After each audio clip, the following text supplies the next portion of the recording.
একজন প্রবাসী, যে কোনো একজন বিদেশিকে একবার জিজ্ঞাসা করো, ছেলেরা জিজ্ঞাসা করো একজন প্রবাসীকে যে টাকাটা জমাইতে কি পরিমাণ কষ্ট, কলিজাটা মাটিত লাগিয়া।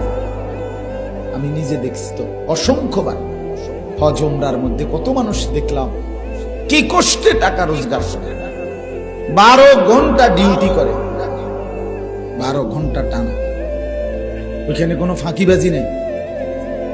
12 ঘন্টা ডিউটির পরে হোটেলের নিচে, বিল্ডিং এর নিচে, আন্ডারগ্রাউন্ডে একটা রুমে 12 জন 14 জন একটা সাদ্দুর বিছাইয়া মাটিত শুয়ে, নিজেরা রাইন্দা খায়, নিজের জামা কাপড় নিজেরা ধোয়, একটা ট্যাবলেট। এক ছেলে একদিন আমারে কইতেছে, আজ 11 বছর বিদেশ, একটা ট্যাবলেট জীবনে কেউ কোনোদিন নাই, খুললা দিন